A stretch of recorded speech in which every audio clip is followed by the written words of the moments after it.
لا إله إلا هو رب العرش العظيم. الله چې له هغه پرته بل هیڅوک د عبادت وړ نشته چې د لوی عرش څښتن دی. قال سننظر أصدقت أم كنت من الكاذبين.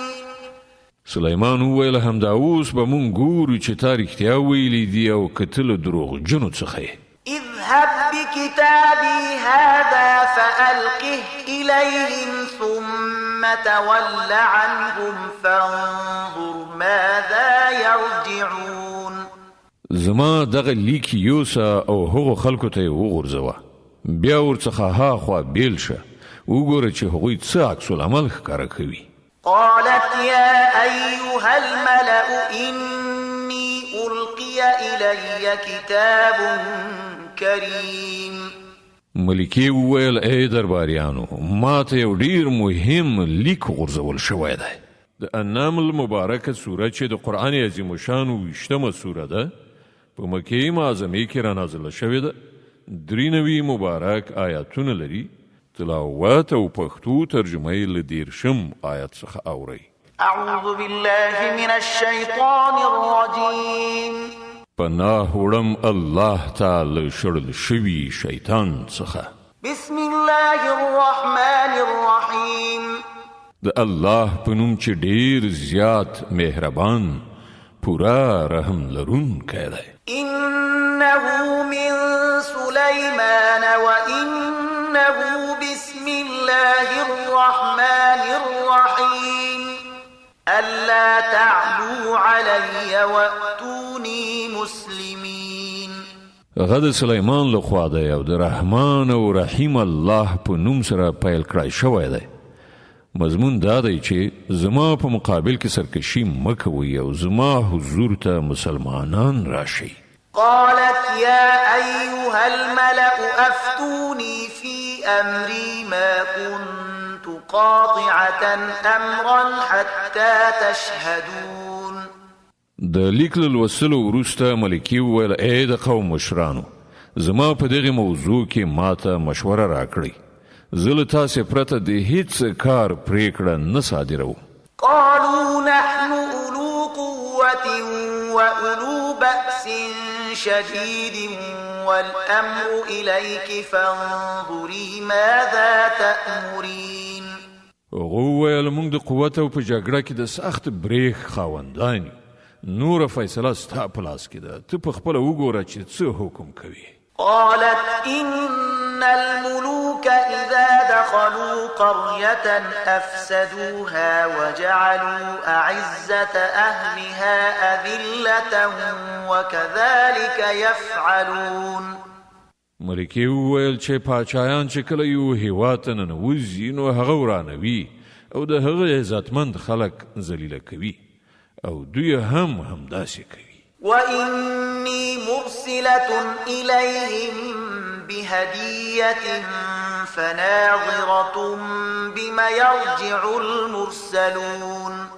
زه دغه خلکو ته یو سوغات لیږم، بیا ګورم چې زما ځانګړی استازی له څه ځواب سره بیرته راستنیږي. فلما جاء سليمان قال أتمدونني بمال فما آتاني الله خير مما آتاكم بل أنتم بهديتكم تفرحون.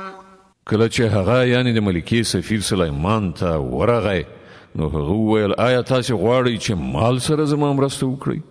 څه چې خدای ما ته راکړی دی هغه له هغه نه ډېر زیات دی چې تاسې ته یې درکړی دی. ستاسې سوغات دې همدا تاسې ته مبارک وي. ارجع إليهم فلنأتينهم بجنود لا قبل لهم بها ولنخرجنهم منها أذلة وهم صاغرون. ای استازیا د خپلو لیږونکو لوري ته بیرته ستون شه. موږ به هغو ته له داسې لښکرو سره ورشو چې هغوی مقابله ونه کړای شي او موږ به هغوی په داسې رسوایي سره له هغه ځایه وباسو چې ذلیل وګرځي. قال يا أيها الملأ أيكم يأتيني عرشها قبل أن يأتوني مسلمين. سلیمان وویل ای درباریانو له تاسې نه به کوم یو د هغې تخت ماته راوړي مخکې له دې نه چې هغوی اطاعت کوونکي ماته راشي.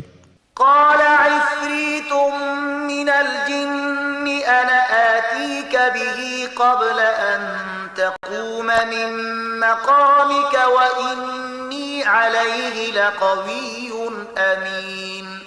له پیریانو څخه یو د قوي جوسې خاوند عرض وکړ زه به یې درته راوړم مخکې له دې چې ته له خپله ځایه پاڅېږې زه د دې وس لرم او امانتدار یم.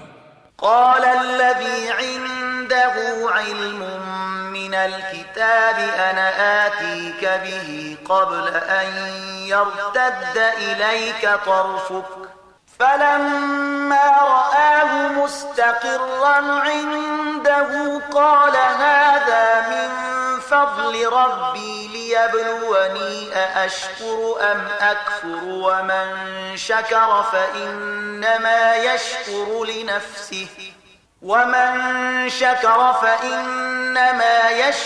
لنفسه ومن كفر فإن ربي غني کریم. له کوم سړي سره چې د کتاب یو علم و هغه وویل زه ستا د بڼو له رپېدو نه مخکې هغه درته راوړم.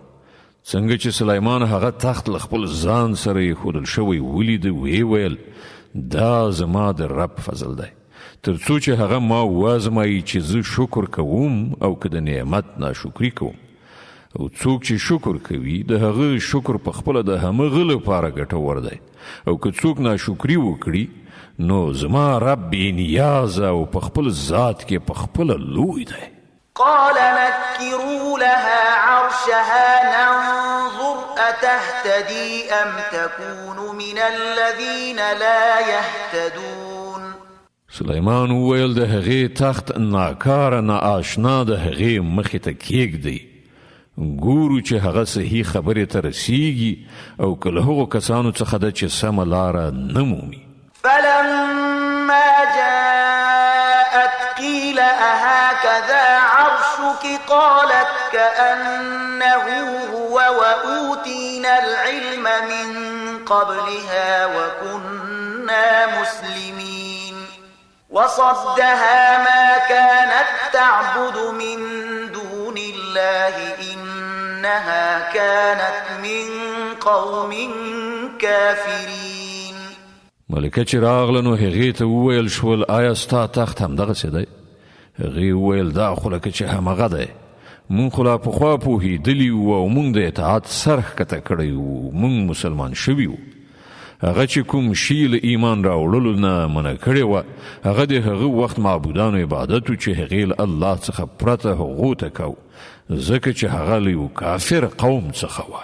قيل لها ادخل الصرح فلما رأته حسبته لجة وكشفت عن ساقيها قال إنه صرح ممرد من قوارير قالت رب إني ظلمت نفسي وأسلمت مع سليمان لله رب العالمين.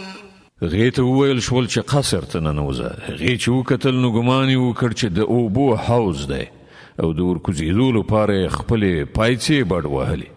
سلیمان وویل دا د ښیښې رون هوار فرش دی.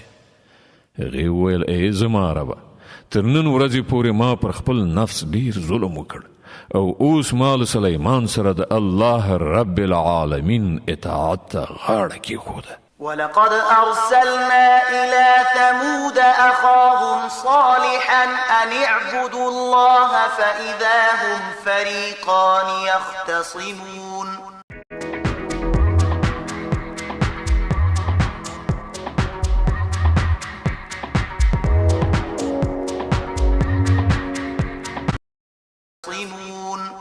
او سمودیانو ته موږ د هغو ورور صالح له دې پیغام سره ولیږي چې د الله بندگی وکړي نو په ناڅاپي ډول هغوی دوه دښمنې ډلې شوې. قال يا قوم لم تستعجلون بالسيئة قبل الحسنة لولا تستغفرون الله لعلكم ترحمون. صالح وویل ای زما قومه له نیکۍ نه مخکې د بدۍ لپاره ولې تلوار کوئ؟ ولې له الله نه بخښنه نه غواړئ؟ ښایي چې پر تاسې رحم وشي. قالوا اطيرنا بك وبمن معك قال طائركم عند الله بل أنتم قوم تفتنون. هغوی وویل مونږ خو ته او ستا ملګري د شومتوب نښه میندلي یئ. صالح ځواب ورکړ ستاسې د ښه او بد فعال معامله له خدای سره ده. اصلي خبره دا ده چې پر تاسې ازموینه کیږي. وكان في المدينة 9 رهط يفسدون في الأرض ولا يصلحون. په هغه ښار کې 9 ډلې وې چې په هېواد کې فساد خوراوه او کوم د اصلاح کار یې نه کوو. قالوا تقاسموا بالله لنبيتنه وأهله ثم لنقولن لوليه ما شهدنا مهلك أهله وإنا لصادقون.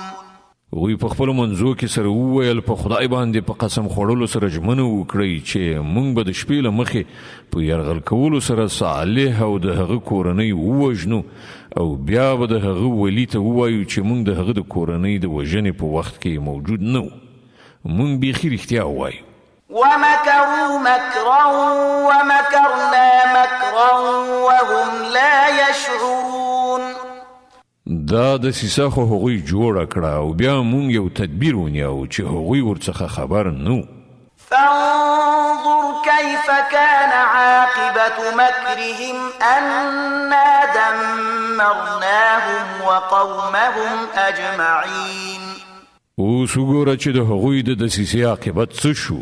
مونږ هغوی او د هغو ټول قوم تباه کړل. فتلك بيوتهم خاوية بما ظلموا إن في ذلك لآية لقوم يعلمون. هغه د هغوی تش پراته کورونه دي. د هغه ظلم له امله چې هغوی کاوه په دې کې د عبرت یوه نښه ده د هغو خلکو لپاره چې علم لري.